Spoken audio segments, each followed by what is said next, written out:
10 novedades y una sorpresa. No hay tiempo para nada. Muy buenas, estas son las lecturas Fancueva. Esto es Comic Scene. ¡Empezamos!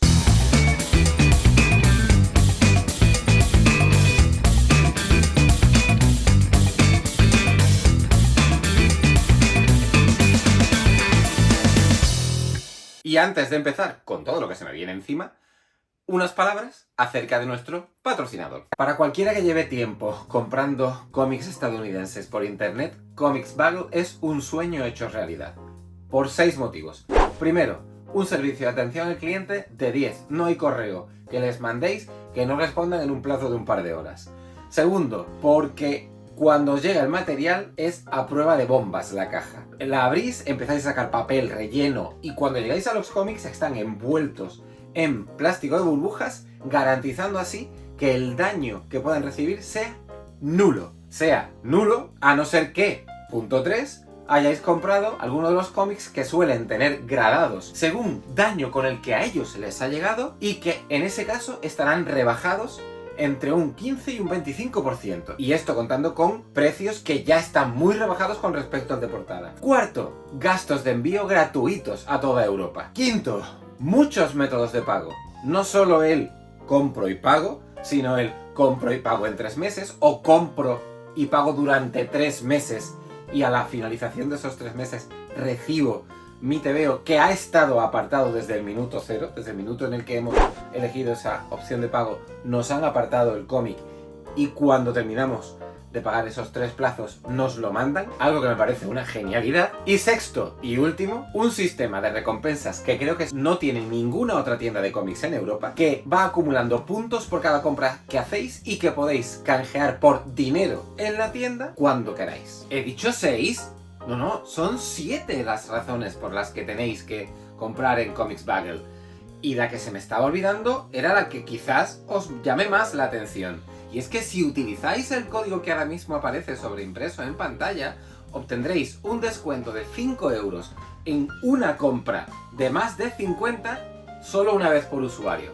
Algún límite tenía que tener esta ganga. En serio, con todas estas razones, ¿quién no se lanza de cabeza a comprar en ComicsBuggle? ¿A qué estáis esperando? Y especialmente hoy, porque una de las novedades que os traigo, como ya habréis visto en la mini, es el primer ómnibus de Ultimate Fantastic Four publicado por Marvel hace nada, un par de semanas. Yo fui de los que se tiró de cabeza en su momento cuando el infame Bill Jemas y Joe Quesada, a principios de este siglo, propulsaron la aparición del universo Ultimate.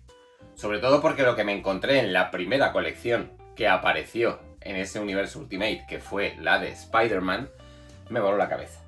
No tanto en cuanto a dibujo, porque Mark Bagley nunca ha sido uno de esos dibujantes por los que bebo los vientos, sino porque creo que lo que planteaba Brian Michael Bendis al guión era mucho mejor que cualquier otra cosa que había leído del Trepamuros hasta entonces, incluyendo la etapa de Straczynski, que me parece una pasada. Pero es que a día de hoy, y esto es algo que cuando escribía en Fancueva decía una y otra vez, en cada ocasión que se me presentaba, Ultimate Spider-Man me sigue pareciendo 20 años después, o 20 y tantos años después, la mejor colección que he leído nunca con el arácnido como protagonista. Arrancado el universo Ultimate con Spider-Man, después vendrían Ultimate X-Men, Ultimates, la versión de Vengadores, la mejor serie de Vengadores que me he leído jamás. Y detrás de Ultimate X-Men, en parte, si mal no recuerdo, de Ultimates y de este Ultimate Fantastic Four, estaba un nombre, el de Mark Millar. Tal era el recorrido que el universo Ultimate estaba llevando que cuando por fin apareció este Ultimate Fantastic Four, de cabeza. O sea, fui de cabeza. Y lo curioso es que mi recuerdo acerca de los 32 números que incluye este primer ómnibus de la serie era bastante peor que lo que me he encontrado, pues no sé, 18 años después o 14 años después, no sé la última vez que me leí eso. Lo que aquí hacen Bendis y Millar, arrancando la colección. Lo que después hace Ellis, no tanto lo que hace Mike Carey. Y lo que vuelve a hacer Millar después es una genialidad, en muchos sentidos. Es cierto que los 18 primeros números de la serie, esto es, primer arco argumental guionizado por Brian Michael Bendis y Mark Millar al limón, dibujado por Adam Kubert, en el que se reimagina hasta cierto punto el origen de los Cuatro Fantásticos, no justificando su transformación por los rayos gamma que les golpean cuando aquel cohete en el que se embarcan surca el espacio y algo falla, sino por efecto de un experimento de Reed fallido tratando de saltar a la zona negativa. Algo que ya en su momento me pareció tremendamente coherente con el espíritu de la serie y que ahora, releído, me ha parecido aún más coherente. Tras ese arco, en el que además, en clara referencia al arranque de los Cuatro Fantásticos de Stan Lee y Jack Kirby, aparece el Hombre Topo, tenemos un segundo arco argumental con guión de Warren Ellis, dibujo de Stuart Immonen, en el que la serie se centra en el Doctor Muerte. Fantástica. La reimaginación está quizás en menor medida que el arranque de la serie, pero es un arco argumental puro Ellis, con un montón de palabrería científica que explica cosas acerca de los poderes de los Cuatro Fantásticos como nunca se ha visto en ninguna otra serie. Y me parece una maravilla. Tercer arco argumental. Vuelve Mac Miller, dibuja de nuevo Adam Kubert a un nivel algo menor que lo que acaba de encontrar en el primer arco argumental, porque deposita demasiado trabajo en los entintadores. Están por ahí John Dell, Scott Hanna, Mark Morales. Vamos, tanto es lo que deposita Kubert en los entintadores que el número 18, último del tercer arco argumental, lo único que hace el artista son los breakdowns y es Scott Hanna, creo recordar, el que lo termina. Bueno, pues ese arco argumental, ¿a qué se dedica? A la zona negativa. ¿Qué trae la zona negativa? Un Annihilus reimaginado. Mola también mucho. A partir de ahí hay un pequeño parón porque entra Mike Carey con un arco argumental muy pequeño de 2 números, dibujado por un Jay Lee muy bajo de formas, que además, llegado el momento, pretende colarnos páginas y más páginas con sombras chinescas de los superhéroes. Muy mal, Jay Lee ahí. El guión de Carey, presenta a los Inhumanos, pero no me termina de convencer esta reinvención que hace de los Inhumanos. Afortunadamente, trascendido esos 2 números y un anual que dibuja Jay Lee, pero ya escribe Mark Miller, en la última página, en las últimas 2 páginas del segundo número de Mike Carey, se introduce aquello que cogerá Mark Miller, el número 21, y llevará, junto con otras muchas cosas, hasta el final de la serie, en curioso arcos de 3 números que se suceden de forma vertiginosa, en los que parece que a Miller le falta espacio para la cantidad de ideas que quiere meter, porque, quitando la principal, que es el origen de lo que después Robert Kirkman hará en Marvel Zombies, el origen de Marvel Zombies está aquí en Ultimate Fantastic Four, aparece Namor, vuelven los Inhumanos, hay por ahí un rollo viajes en el tiempo en el que de repente el mundo cambia y Thor es el presidente de los Estados Unidos en un mundo hiperpoblado por superhéroes. Hay un montón de ideas que se nos lanzan constantemente a la cabeza y creo que esa segunda mitad del volumen no funciona tan bien. Es Miller, entretiene como él solo. ¿Qué pasa? Que el dibujo cae en manos de Greg Land. Jamás me ha gustado Greg Land. Es cierto que aquí, aunque hierático, no es tan hierático como lo que se le ha visto recientemente, pero no deja de ser un dibujante que basa su efectividad en referencias fotográficas y eso provoca una estaticidad en las expresiones de los personajes y en las poses de los personajes que jamás me ha convencido. Dicho todo esto alrededor de este primer ómnibus de Ultimate Fantastic Four, calificación que le doy, un 8,5. Es que, de verdad, solo por esos 18 primeros números, que son la leche en cuanto a reimaginación de esta esquinita del universo Marvel, vale la pena, y mucho, comprarse esto. No sé si esto es algo que Panini terminará sacando aquí en España, pero mientras tanto tenéis la opción de iros a Comics Bagel y pillarlo. Y aunque esto no me ha llegado de manera gratuita por parte de Comics Bagel, sí ha venido desde Comics Bagel y no me puedo resistir a enseñaros los 10 mandamientos. Esto parece que llevo las tablas de la ley, rollo Moisés. El Gallery, que no Artist, de Killing Joke. Entiendo que en Gallery no Artist, porque me da que lo de Artist lo tiene registrado IDW, y ya hay varias compañías que no son IDW que están apostando por este formato. Esto lo publica DC junto con Graffiti, y claro, pues en lugar de llamarlo Artist, pues lo llaman Gallery. Image, que también está sacando cosas de estas, ya ha sacado creo que 2 de Spawn, va a sacar en breve uno de Savage Dragon, el tercero de Spawn de Greg Capullo está a punto de salir e incluso creo que van a sacar uno con los primeros números del Young Blood de Rob Liefeld. Pues en el caso de Image esos se llaman Vault y Dark Horse creo que también los llama Gallery. Da igual. Tomo mega grande, no llega a ser tan grande como el año 1, que sigue siendo el más grande que tengo, pero esto es gigantesco. Y mi bíceps izquierdo ya me está diciendo suéltalo, pero vamos a intentar mantenerlo un ratito más. ¿Qué tiene esto? evidentemente, la broma asesina. Voy a intentar a ver si puedo mostraros algo así. La broma asesina escaneada a tamaño brutal. Las 6 primeras páginas están repetidas. ¿Por qué? Porque tuvieron que ser reformateadas, porque inicialmente, y esto era un dato que yo no sabía, la broma asesina iba a ser una novela gráfica, en formato de novela gráfica, pero tras el éxito de El regreso del Señor de la Noche, o El regreso del Caballero Oscuro, como queráis llamarlo, siempre me ha gustado más, y creo que lo he dicho alguna vez. El regreso del Señor de la Noche, que fue cuando yo me lo leí por primera vez de manos de 5, que El regreso del Caballero Oscuro, que fue la traducción posterior del título. El éxito del formato prestigio, en el que fue editado por primera vez El regreso del Caballero Oscuro, propició que DC pensara que Killing Joke merecía acoplarse a ese formato. Entonces, Brian Boland tuvo que reformatear las páginas, y de este tamaño, que veis a la izquierda del vídeo, tuvo que pasar a este, que veis a la derecha. Entonces eso, las 6 primeras páginas son así, y bueno, esto es una maravilla. Pero una maravilla, de hecho por ahí, no sé si voy a ser capaz de enseñarosla porque no sé a qué altura está. Se incluye incluso alguna página con el... Mirad, aquí lo tenéis. Con el color inicial que le dio John Higgins. Otro apunte que hace el volumen que yo no sabía. Este color inicial que dio John Higgins desobedeció por completo las indicaciones de color que Brian Boland quería para con su trabajo, y, curiosamente, la edición de La broma asesina que llevamos viendo desde hace, no sé, menos de una década quizás, que yo tengo por ejemplo en el Absolute, recoloreada, ya está recoloreada siguiendo las indicaciones de Brian Boland.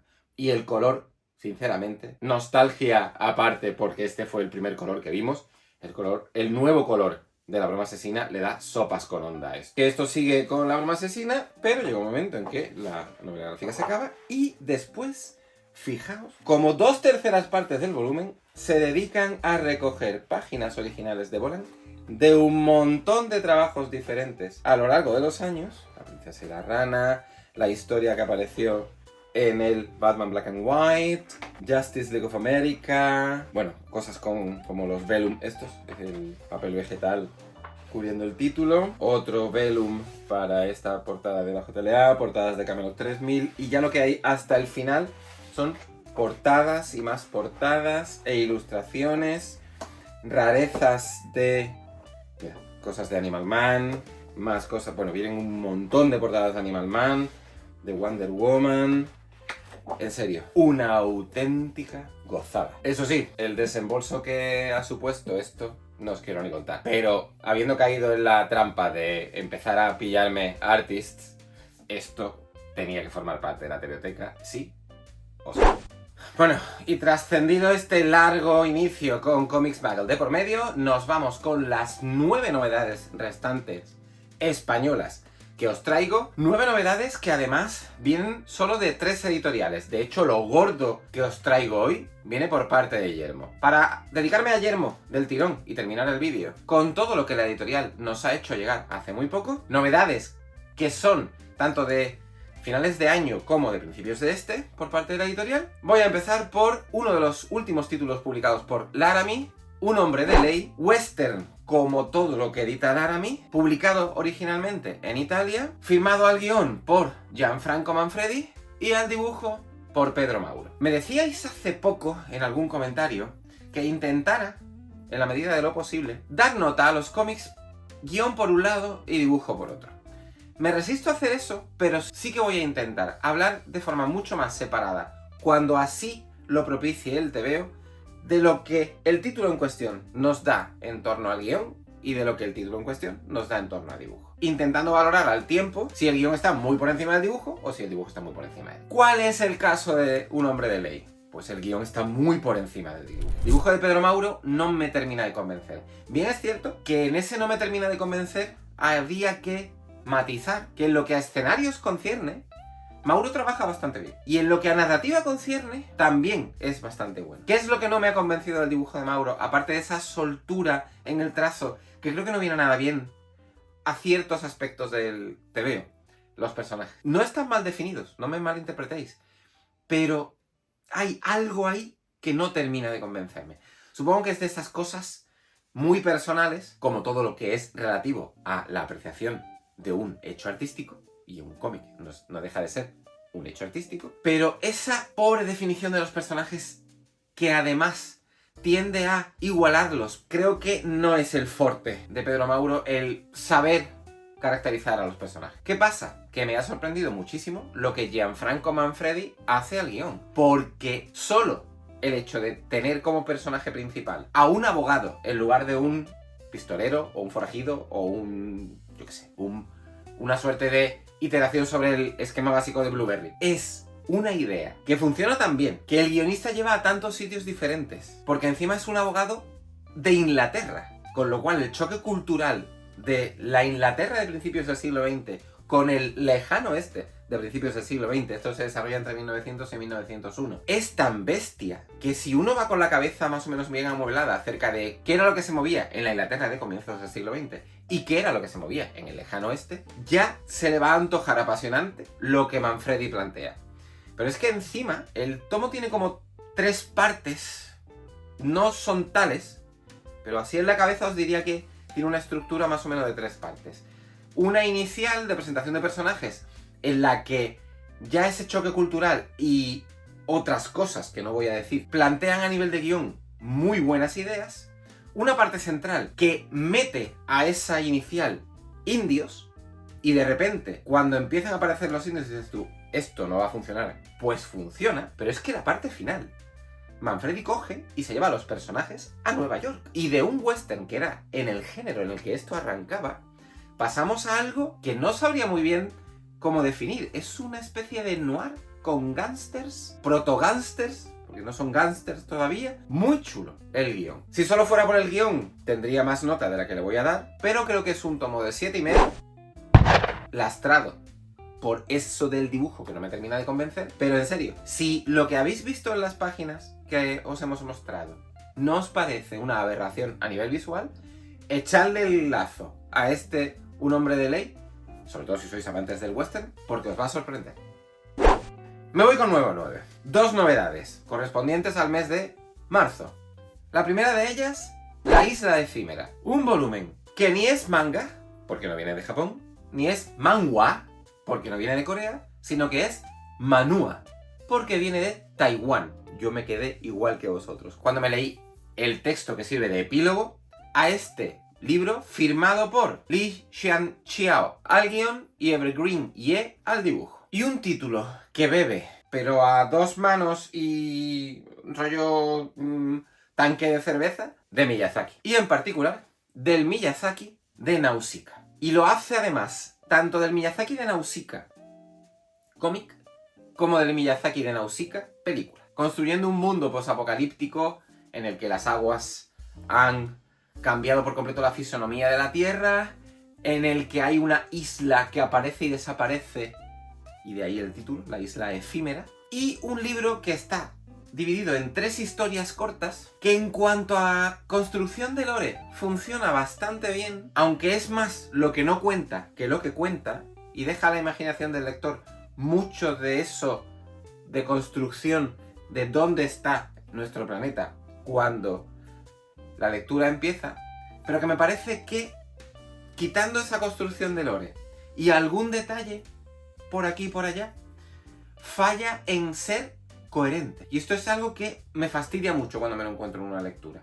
El que uno está leyendo y la lectura va dando tantos saltos que te pierdes. A eso no ayuda la estructura esta en 3 relatos cortos que os he dicho, porque cada uno tiene diferentes protagonistas, más o menos. Y ya os digo, es ir leyendo, el guionista va pegando saltos que muchas veces se entienden, pero otras no. Afortunadamente, lo que Evergreen Ye hace al dibujo es muy poético, utiliza las acuarelas de una forma maravillosa, es quizás donde más se deja notar la influencia de Miyazaki aquí y allá, no de forma constante, pero es estar leyéndolo y no es posible quitarse de la cabeza al genio nipón, pero no pasa nada si uno tiene la influencia de Miyazaki. Peores influencias hay de las que echar mano.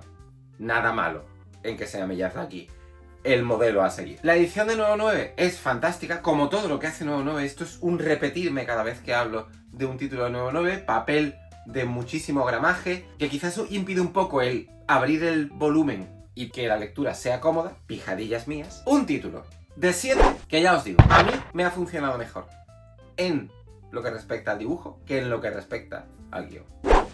No ha sido así, esto de mejor dibujo que guión, con el Loba Loca, perteneciente al universo Mutafukas, ideado por Ran, que en esta ocasión se deja acompañar al dibujo por Guillaume Singuelin. Ya creo haber hablado en alguna ocasión de Guillaume Singuelin, me encanta el dibujante francés, me encantó lo que hizo para PTSD, me gustó aún más lo que hizo para Frontier, títulos ambos publicados por Grafito, y poder asomarme a cualquier cosa suya es una gozada. Este Loba Loca no es una excepción. Mi único miedo antes de abrir este volumen primorosamente editado, aunque sea en tapa blanda, por parte de Nuevo 9, era... Ostras, pero es que no me he leído nada del Mutafukas de Ran.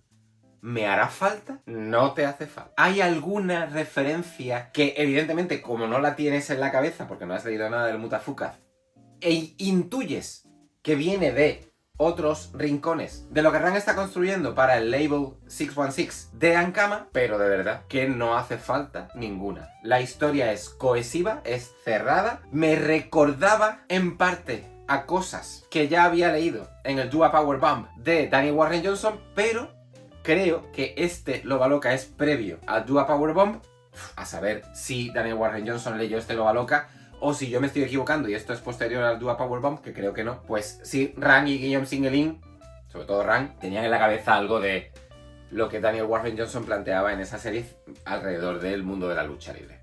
Sea como fuere, ambas toman caminos muy diferentes. Lo que Daniel Warren Johnson hacía en Dua Power Bomb es muy fantasía. Esto, quitando 4 cosas enclavadas en cómo funciona este universo Mutafukas, es mucho menos fantasioso que el Dua Power Bomb. Tiene como protagonista a una adolescente que quiere entrar en el mundo de la lucha libre, que encuentra un maestro que tiene relación con su padre, que fue luchador de lucha libre. Ya os digo, ideas que resonaban muy fuerte al Dua Power Bomb. Pero la extensión que tiene esto es más que la que tenía la obra de Daniel Warren Johnson. A Ran le da tiempo a meter otras muchas disquisiciones diferentes, ya os digo, al discurso que el artista estadounidense hace en su serie, y el dibujo de Guillaume Singuelin no es tan bueno como lo que vi en Frontier. También es verdad que el dibujo de Frontier tenía una característica muy peculiar, y era que los personajes venían dibujados en rollo SD, súper deforme. Esto no está aquí. Aquí los personajes pues tienen sus proporciones más o menos normales. El estilo de Singuelin es muy caricaturesco, pero es una gozada, de principio a fin. Me encanta el ritmazo que tiene el volumen, te lo bebes en nada. Yo creo que en 45 minutos te has leído esto, porque una vez lo empiezas no puedes parar, sobre todo por la cantidad de giros que imprime Ran al discurrir de la historia. Es un volumen de 8 muy recomendable, que además deja con la pelusilla de decir, pues me voy a tener que asomar al resto del universo Mutafukas, porque si funciona tan bien como esto, aunque no esté dibujado por Guillaume Singuelin, a esto hay que hincarle el diente. Y los 6 títulos de los que todavía no he hablado son todos de Yermo. Así que vamos a ello. ¿Por dónde voy a empezar? Por el primero que me viene a la cabeza. Bjorn el Morfir. Un primer volumen integral de una colección guionizada por Thomas Lavacherie y dibujada por Thomas Gilbert, autor del que hablábamos hace poco con Nuestros Cuerpos Alquímicos, del que el año pasado Nuevo 9 publicaba también La Voz de las Bestias, El Ansia de los Hombres, y un autor que tenía yo asociado a algo muy diferente a esto que me he encontrado aquí, que no deja de ser un título de marcado talante juvenil. Tiene como protagonista a un niño vikingo sobre el que recae una leyenda, el Morfir, es un personaje de leyenda, y cuando esa leyenda entra en juego, a partir de ahí, lo que Lavacherie va construyendo son aventuras sobre aventuras bastante bien hiladas, que tienen mucho de mitología nórdica, pero también de otras cosas que no voy a desvelar, y conforman un tomo de lo más animado, dicharachero, no tan ligero como cabría pensar cuando uno dice, es que es una lectura juvenil. Bueno, es una lectura juvenil, pero tiene sus cosas. Sus momentos de oscuridad, sus pequeñas acotaciones y sus pequeñas segundas lecturas. El dibujo de Gilbert no tiene absolutamente nada que ver con lo que cabía encontrar en O la Voz de las Bestias, El Ansia de los Hombres o Nuestros Cuerpos Alquímicos. Es otro tipo de dibujo, y no voy a decir bastante más simple, porque quizás eso pudiera parecer algo peyorativo con respecto al dibujo de Bjorn Morfir. No, es simplemente diferente. Tiene otra personalidad. De hecho, si no fuera porque en la portada viene su nombre, jamás habría dicho que esto es de Gilbert. El tomo, evidentemente, al ser primera parte, no termina. Deja con ciertas ganas de saber hacia dónde se dirigirá la historia. Sí es verdad que me parece que en ciertos momentos de la lectura lo que plantea el guionista está algo estirado y que 250 páginas para contar lo que se cuenta, un guionista algo más hábil lo habría dejado en menos, pero, como siempre digo, esto es mi percepción. Y bajo mi percepción, estamos ante un volumen de 7,5 que yo, como padre, no he tenido problemas en poner en manos de mi hija de 13 años y le ha molado bastante.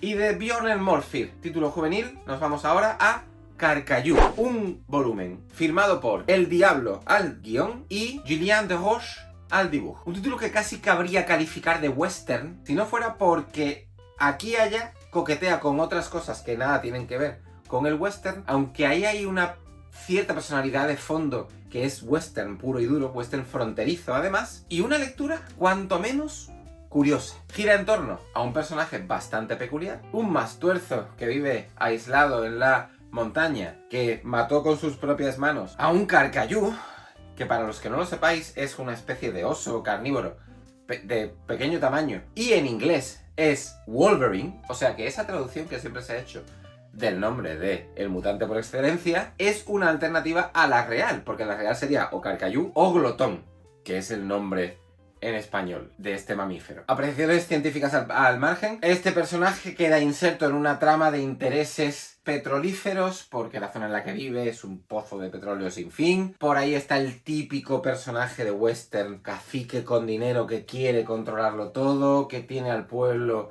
sometido a sus antojos y un montón de cosas más que van pasando, todo caracterizado por un dibujo bastante peculiar, igual que el personaje principal. Un dibujo que no me parece una maravilla, que me recuerda así ligeramente a James Stokoe, con sus muchas diferencias, pero bueno, es la referencia que tenía en la cabeza cuando estaba leyendo este Carcayú. Y un cómic que al final pasa como un suspiro, en el que tanto guión como dibujo funcionan a la par, un TVO de 7,5 que bien os podéis echar para pasar un muy buen rato. Me quedan 4. No sé ya cuánta duración lleva este vídeo, de locura haber decidido meter tantas novedades en un solo espacio. Pero bueno, sigamos. La Pasadora, título español, firmado por Josep Busquet al guión y María Molina al dibujo. Un título que se desarrolla durante la Guerra Civil, que coge a un grupo de personajes que se ponen en manos de una mujer experta en pasar a gente del bando republicano a Francia, y que conjuga esto de una manera que a mí a priori me parecía que no iba a funcionar, pero que al final termina más o menos funcionando, con elementos fantásticos que Busquet maneja con cierta solidez. No es ninguna maravilla lo que aquí os vais a encontrar, no lo es a nivel de guión, el guión es bastante lineal, aunque se guarda una sorpresa que bueno, a lo mejor os pilla desprevenidos, y el dibujo tampoco es nada del otro jueves. María Molina caracteriza todo su trabajo aquí con formas muy caricaturescas y muy exageradas, además, con rostros de trazos muy lineales, nada orgánicos, pero eso al final dota al TVO de una personalidad bastante significativa. El color que aplica el artista a La Pasadora es muy vivo y entronca muy bien con algo de lo que rodea a la historia, con esas connotaciones fantásticas que decía que Busquet aplica el guión. Me parece un TVO de 7, sus 96 páginas se leen en un suspiro y oye, como alternativa a otras cosas que aparecían durante el pasado mes de marzo, pues funciona bastante bien. Siguiente título, Fritz Lang, El Maldito, un cómic que mira a la figura del cineasta alemán, que firma al guión Arnaud Delalande y al dibujo Eric Liberge, y un TVO que creo que yerra en el foco. Y me explico. La sensación constante que tenía cuando me estaba leyendo esto el otro día era que el interés de Delalande no residía tanto en un análisis más o menos profuso de la figura de Fritz Lang como en describir todo lo que rodeó a Lang, y al hacerlo describir la Alemania de comienzos del siglo pasado y cómo esa Alemania de comienzos del siglo pasado terminó alzando al poder a Adolf Hitler. Y es que el protagonismo que tiene el alzamiento nazi en este álbum es a veces muy superior a lo que el álbum nos traslada sobre Fritz Lang. Cierto es que la sombra del nazismo, desde el momento en el que a finales de la segunda década del siglo XX, comenzó a moverse por Alemania, a ganar poder, a intentar un primer golpe de estado que fue el que llevaría a Hitler a la cárcel, donde escribiría Mein Kampf, y cuando salió ya Alemania estaba mucho más preparada para que tomara el poder como lo hizo, marcó de manera contundente todo lo que acaeció en cualquier término que queramos imaginar al espíritu de la Alemania de esos años. Ahí no tengo yo ninguna duda.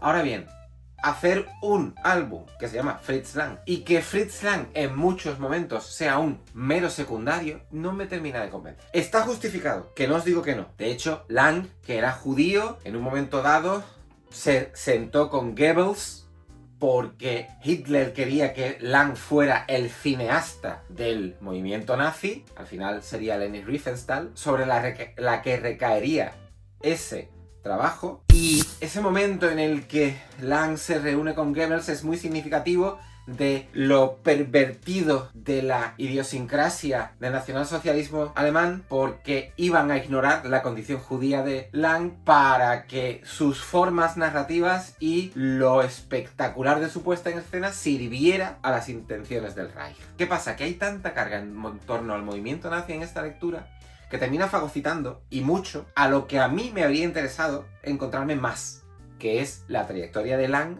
hasta llegar a convertirse en el director de Metrópolis, que es uno de los pilares fundamentales de la historia del noveno arte. Que está ahí, que no os digo que no, pero es muy curioso que el trazado de todo lo que concierne al nazismo esté muy bien cosido, y el trazado de lo que concierne a la vida de Lang vaya dando saltos que aquí y allá se me antojan muy difíciles de seguir. Todo esto además con un dibujo de Liberge al que cabría calificar de rococó, porque está mega recargado. Hay momentos en los que eso funciona, otros en los que no. Pero es que además, ese recargarse en el nivel de detalle al que se llega, juega en contra del hieratismo que caracteriza a las expresiones de los personajes. Un hieratismo de formas que no juega en favor de aumentar la calificación que cabría darle al conjunto. Me voy a quedar con un 7, porque ya os digo que como te veo de prolegómenos hacia la Segunda Guerra Mundial, me ha interesado mucho más que como te veo de Fritz Lang. Y eso al final, como creo que se intuye de lo que he comentado, va en contra de la propia idiosincrasia del álbum.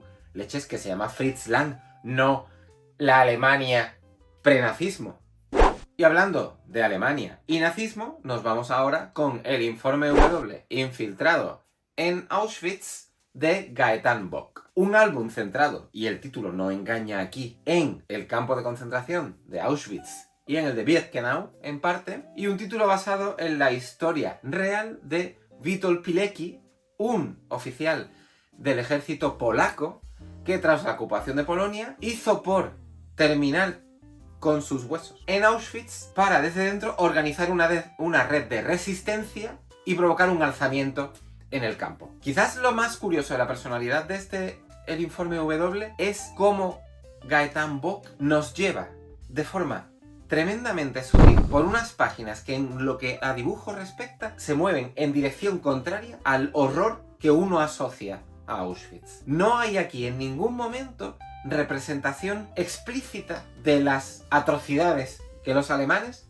llevaron a cabo en el campo de concentración situado en Polonia. Representación gráfica. Representación escrita sí, porque, como decía, al estar basado en la historia de Witold Pilecki, un hombre que años después del final de la Segunda Guerra Mundial escribiría en sus memorias todo lo acaecido en su estancia en Auschwitz, sí que en esa descripción de su estancia en Auschwitz se incurría en explicitar aquello que pasaba en el campo. Pero como decía, os vais a encontrar con un álbum que a nivel visual cabría calificar hasta de poético, porque el claro protagonismo de la lectura no lo tiene el texto, sino lo tiene un dibujo que juega muchísimo con intenciones monocromáticas, bicromáticas o tricromáticas.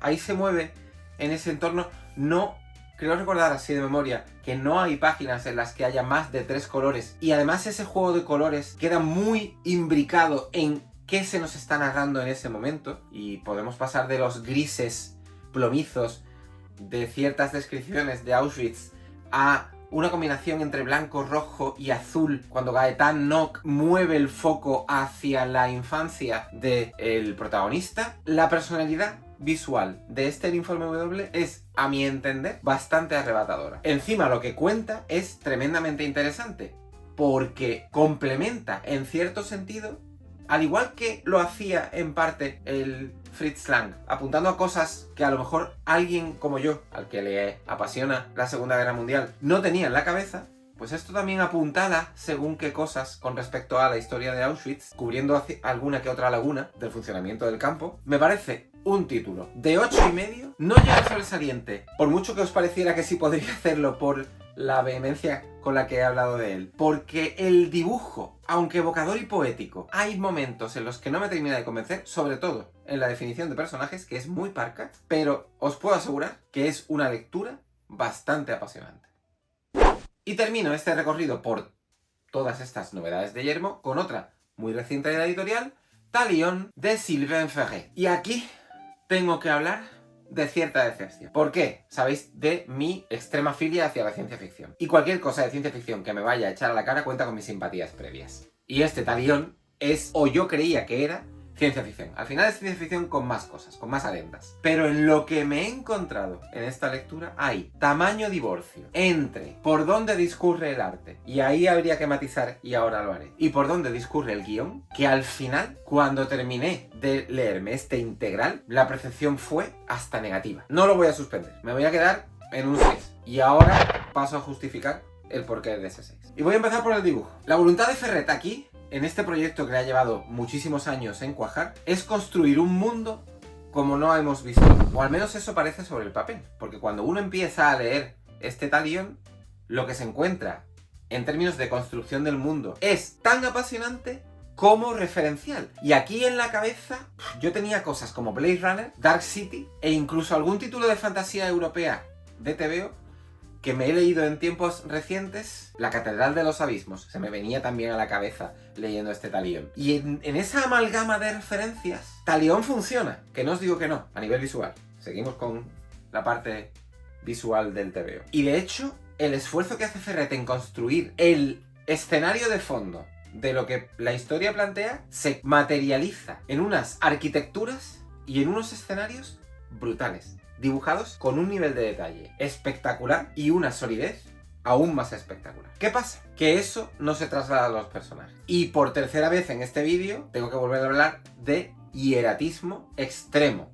En este caso, en la expresividad que el autor es capaz de conferir a los personajes. Pero es que esa solidez que decía, con la que Ferret caracteriza a la construcción del lore y a las arquitecturas, ni cabe encontrarla, como acabo de decir, en los personajes ni en la narrativa. Y la narrativa de Talion es por momentos, por muchos momentos, cabría precisar, muy confusa. Y eso es algo que a Servidor le mata. Fijaos todo lo que ya acabo de decir con respecto al dibujo. Y podría seguir abundando detalles. Pero es que si pasamos al guión, la sensación permanente al estar leyendo Talion era de ¿dónde estoy? ¿De dónde vengo? ¿Y a dónde me está llevando esta lectura? Parafraseando a mi amigo Paco Fox, esto es un chocho de mucho cuidado, que además echa mano de una miríada considerable de subtramas y de una complejidad aún más considerable para que al final todo se resuelva de manera rápida, atribulada, atropellada y con muy pobres resultados en un cierre que te deja un sinsabor considerable. Aquí y allá hay ideas que me han molado, pero son las menos en el conjunto. Me gusta muchísimo todo lo referente, y vuelvo a repetirme, a las arquitecturas, y esto además entronca encima con mi antigua profesión, pero esperaba muchísimo más de este Talion. Y hasta aquí el espacio de hoy. Espero vuestros comentarios, como siempre, vuestras suscripciones al canal, como siempre. Nos vemos en el próximo. Hasta entonces, sed muy felices, leed muchos tebeos, paz.